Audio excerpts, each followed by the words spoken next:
올라 todos! 안녕하세요 여러분, 이시키의 교육 하스민입니다. 더 빠른 델레 독해 과정에 오신 걸 환영합니다. 오늘은 바로 오리엔테이션 시간이고요. 오리엔테이션 시간 동안에는 독해 시험이 어떻게 구성이 되어 있는지, 그리고 델레 독해를 우리가 어떻게 준비해야 고득점을 받을 수 있는지에 대해서 한번 살짝 살펴볼 거예요. 자, 여러분들은 지금 델레 시험을 준비하고 계십니다. 델레 시험이란요, Diplomas de Español como Lengua Extranjera. 이것의 약자이죠. 바로 국제공인 스페인어 능력 자격증 시험인데요. 여러분들이 아주 대단한 자격증에 도전하고 계신 겁니다. 그 중에서 바로 아도스라는 레벨을 취득하기 위해서 공부를 하고 계시죠. 델레가요, 여러분들 그렇게 만만한 시험이 아니에요. 왜냐하면 바로 4가지 파트의 시험을 모두 다 치기 때문인데요. 듣기, 쓰기, 읽기, 말하기, 이 4가지를 다 혼자 준비한다고 생각하면 얼마나 어려우시겠어요. 그래서 이번에는 독해 과정을 준비했습니다. 아마 외국어 독해에 자신 있는 분들이 굉장히 많을 거예요. 옛날부터 영어 공부하면서 알파벳으로 된 독해는 난 자신 있어 라고 하는 분들도 계시겠지만요. 긴 글만 보면 현기증이 나고 어떻게 해석해야 될지 어려우신 분, 또는 델레 시험을 하는 데 있어서 나는 말하기나 작문은 그냥 괜찮은데 이렇게 긴 글을 어떻게 해석해야 될지 생각보다 영어하고 많이 달라서 이 긴 문장을 어떤 순서로 해석해야 될지 잘 모르겠다고 하시면 이 강좌를 잘 찾아오셨습니다. 여러분들 충분히 연습을 하시기만 하면요, 각 파트별로 60%, 단 60% 이상만 맞으시면 바로 이 멋있는 자격증을 여러분들이 취득하실 수가 있습니다. 자, 그럼 본격적으로 델레 독해는 어떻게 나누어져 있는지 한번 살펴볼게요. 자, 시간이 중요하죠. 델레 리딩. 자, 우리가 시간은 50분의 시간이 있습니다. 그렇다면요, 자, 델레 파트 유형이 어떻게 나눠져 있냐면, 델레 리딩에서 과제는 5가지 종류가 있습니다. 어머, 너무 많다 라고 생각 드실 수도 있을 것 같아요.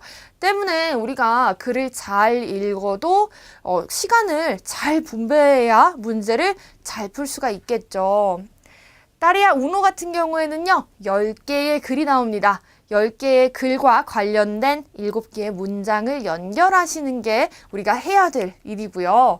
따레아 도스 같은 경우에는 편지글, 서신 있죠. 서신을 읽으신 다음에 질문에 대해서 답을 하시면 됩니다. 따레아 뜨레스는요, 6개의 각각 단문이 나와요. 보통 45자 정도, 많아봤자 70자 미만인 단문이 나오면 그 단문에 연결된 문제를 하나씩 푸시면 됩니다. 따레아 꽈트로는 여기 지금 따레아 우노하고 동일하게 설명이 되어 있는데요. 따레아 우노는 각각 다른 내용의 다른 주제의 글이 있었다면, 따레아 꽈트로는 공통된 주제의 내용이 나옵니다. 예를 들면 영화에 관련된 것들, 또는 사람에 관련된 것들, 또는 음식에 관련된 것들, 이런 공통의 주제에 대한 단문들을 그 관련된 문장하고 연결시키는 거예요.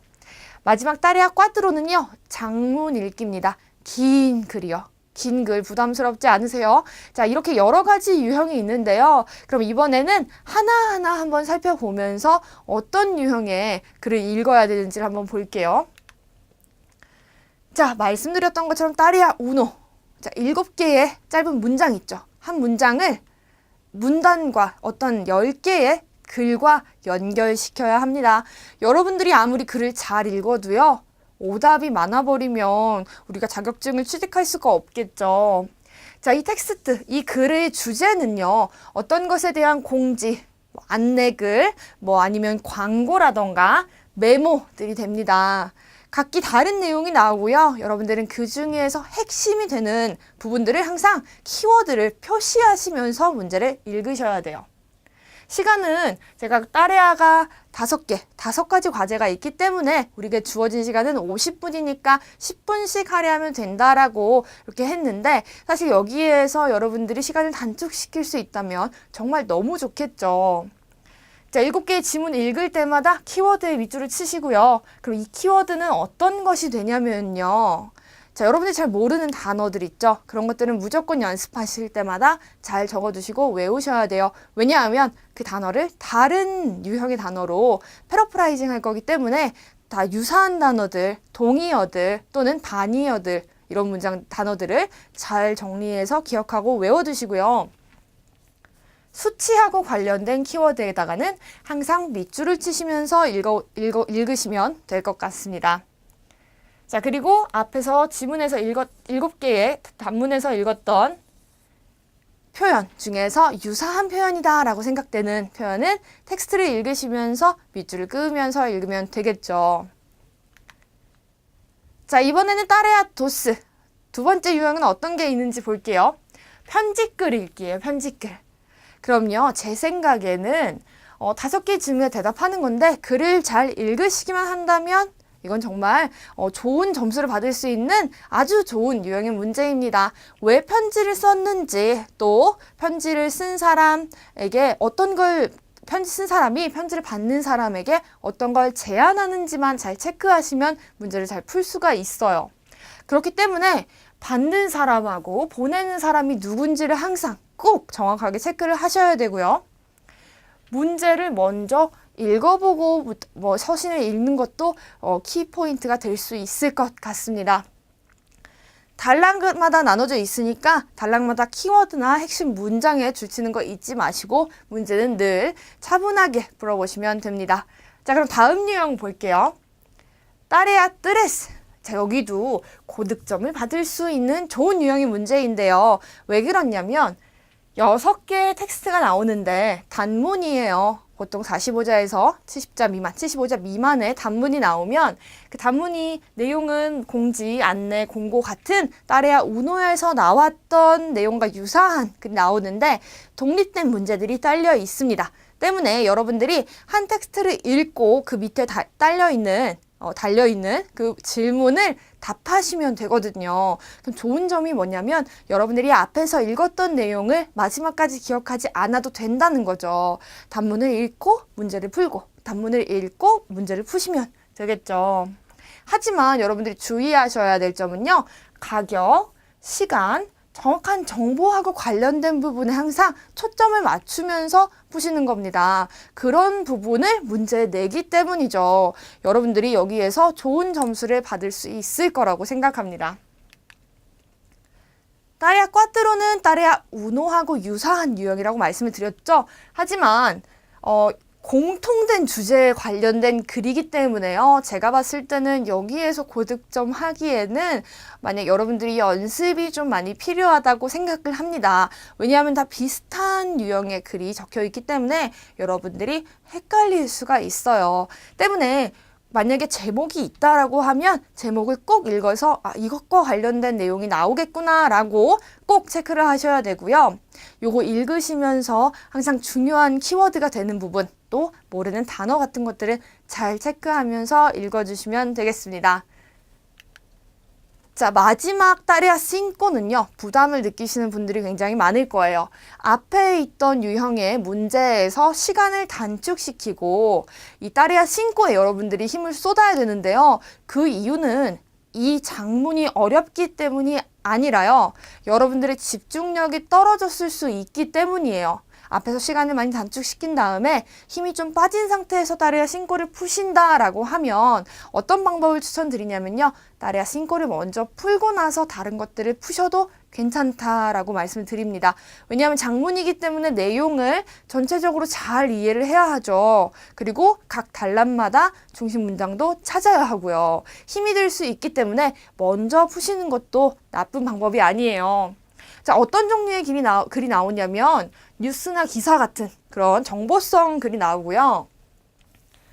문학, 난 정말 문학을 싫어했는데 이런 분도 있을 수 있겠지만 너무너무 안타깝게도 문학도 나올 수 있어요. 그러면 어떤 게 문제가 되냐면 이게 이해가 잘 안 갈 수도 있어요. 이걸 소설 같은 느낌으로 읽어주셔야 앞에서 암시하는 것, 함축하고 있는 것들을 잘 파악을 할 수 있는데 만약에 그렇지 않고 정보성 글처럼 읽으시면 고지 곧대로 받아들였을 때에 이건 문맥으로 이상한 글이 될 수 있기 때문에 문학 작품도 나올 수 있다라는 거 참고해 주시고요. 또 어떤 사람의 전기 이런 글도 나옵니다.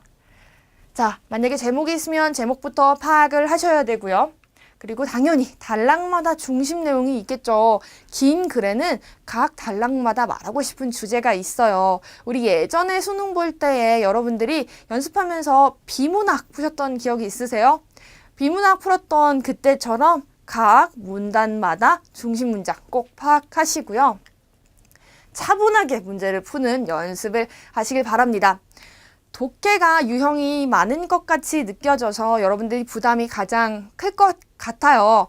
그렇지만 여러분 잘 생각해 보시면 사실은 우리 한국인이 가장 잘할 수 있는 부분이 바로 독해이기도 하거든요. 스페인어 듣기는 굉장히 어려워요. 여러분들이 많이 훈련을 하시고 많이 연습을 해야 되기 때문에 그 둘 중에 하나를 선택하라면 독해에서 고득점을 맞으시는 게 좋다라고 말씀을 드리고 싶어요.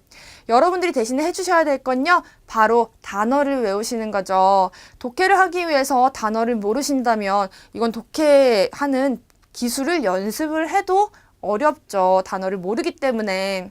전쟁에 나가려면 여러분들이 전쟁 무기를 가지고 가는 것처럼 여러분들은 단어를 최소 3,000개 정도는 외우셔야 여러분들이 델레라는 시험을 치러 전쟁이다 라고 생각하고 나가실 수가 있어요. 이렇게 독해 푸는 요령은 저하고 같이 연습을 하시되 여러분들이 단어는 많이 외워주시길 바랍니다.